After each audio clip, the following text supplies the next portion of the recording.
Up until this point, we have seen examples of conservation of momentum in inelastic collisions, and puzzles where an inelastic collision was solved by using information from kinematics. In this video, we will examine more advanced types of collisions in which conservation of energy plays a role. Consider this situation. In this video footage, a 3 kilogram box is suspended from the ceiling. A 0.01 kilogram bullet is fired into the box at an unknown velocity. As it collides with the box, it embeds itself in an inelastic collision. The box is pushed forwards and rises on the ropes by 0.2 meters. What was the initial speed of the bullet before it collided with the box? This is known as the ballistic pendulum puzzle. It can be solved by focusing on 3 specific instants in time: just before the bullet strikes the box, just after, and when the box reaches its maximum height.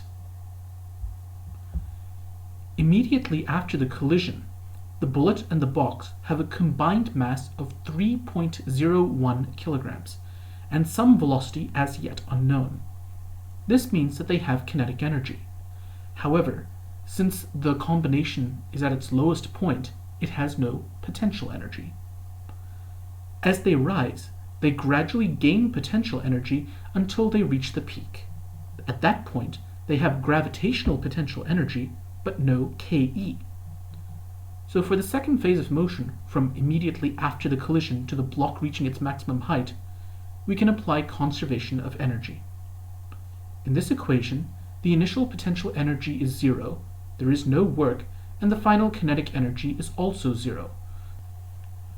So we end up with Ke2 equals Pe3.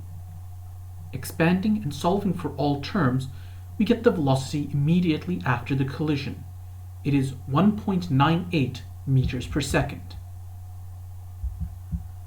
Now we have enough information to use conservation of momentum immediately before and immediately after the collision of the bullet into the box. By expanding the terms and plugging in the known quantities, we find the velocity of the bullet immediately before the collision. It is 596 meters per second. By the way, this is actually a technique that's used in ballistics labs to determine the firing velocities of bullets. So far, we've seen inelastic collisions, where 2 objects collide and stick.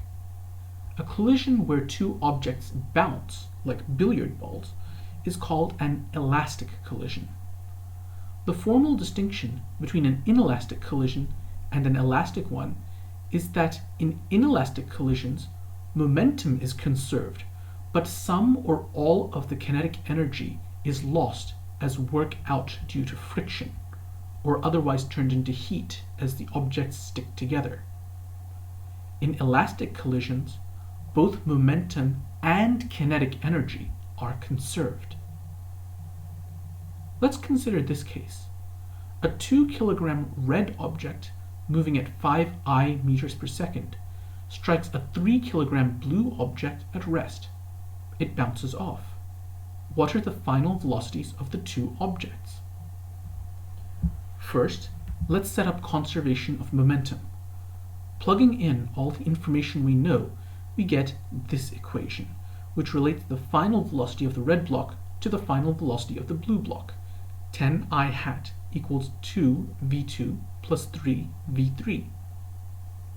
But we can't solve a single equation with 2 unknowns, so we also have to turn to conservation of energy. In this case, conservation of energy has to account for the kinetic energies of both the blocks before the collision and the kinetic energies of both the blocks after. Substituting in the information that we know, we get this equation. 50 is equal to 2v2 squared plus 3v3 squared. Now it becomes a matter of solving these 2 equations simultaneously. One way to do this is to rewrite the momentum equation such that v2 is isolated. We then substitute this expression for V2 into the energy equation. This yields a quadratic equation. We can then solve for V2 using the quadratic formula to get V2 equals 4 or V2 equals 0.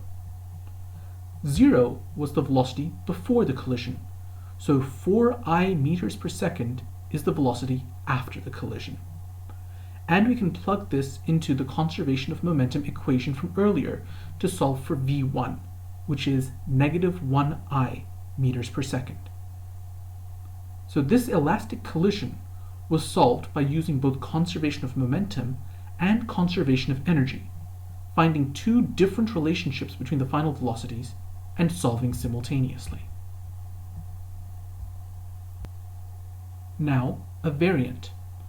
What if the 2 kilogram object were moving at 5I meters per second as before, but the 3 kilogram object were moving at negative 4I meters per second?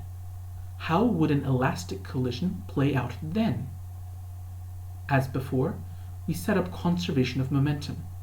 We expand the terms and substitute the values in.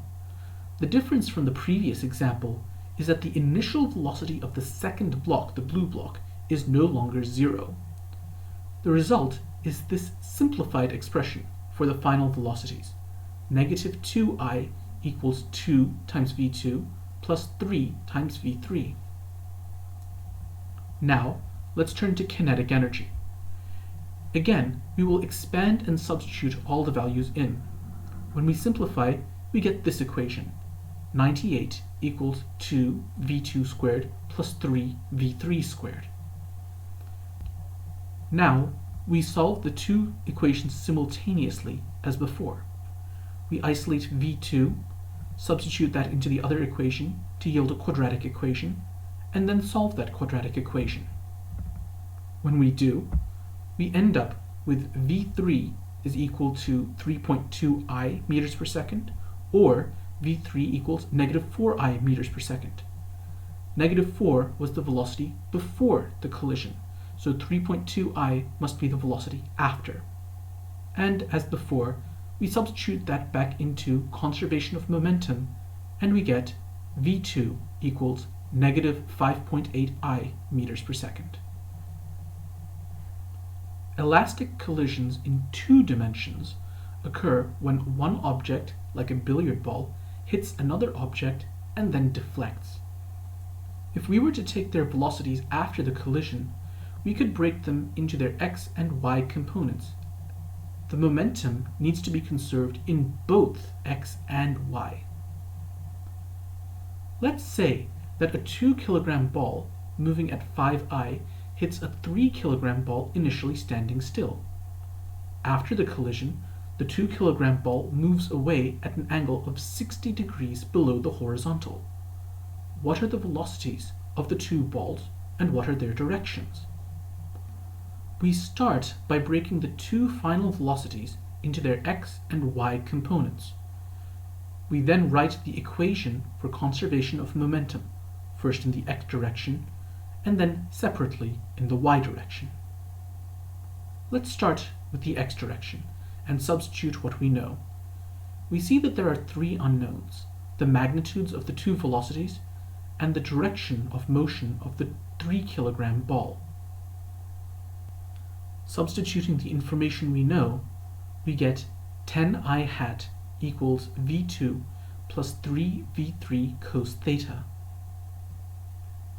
Next, let's do something similar for the y direction. Again, substituting all the information we know, we get 0 equals negative 1.732 V2 plus 3 V3 sine theta. And finally, let's write an equation for conservation of energy. When we do this, we get 50 is equal to 2 V2 squared plus 3 V3 squared. This gives us 3 equations to solve simultaneously. Here's how we do it. Start by isolating the cosine term in the first equation and isolating the sine term in the second equation. Then square both equations. You need to use FOIL for the first one, firsts, outsides, insides, lasts. Next, add the two equations together. Cosine squared theta plus sine squared theta equals 1, so the theta term will effectively cancel out. Now let's turn to the third equation. We can isolate the 3v3 squared and then multiply all terms by 3. That gives us 150 minus 6v2 squared equals 9v3 squared. Substitute 9v3 squared into the equation at top. This turns it into a quadratic equation, which can then be simplified into the equation at bottom. We then solve this quadratic equation, and we get v2 equals 3.45 meters per second. The other possibility of negative 1.45 meters per second doesn't make sense. It would imply that the ball was moving backwards. Take this result and substitute it into the equation for conservation of energy. We end up with v3 equals 2.95 meters per second. Finally, we can take the two velocities and plug them in to either of the momentum balances. Here, I've used the one in the y direction since it's a little easier to solve.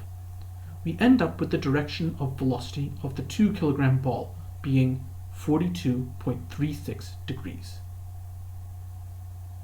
This concludes our discussion of momentum calculation. In the next episode, we will talk about the concept of center of mass and how it relates to momentum.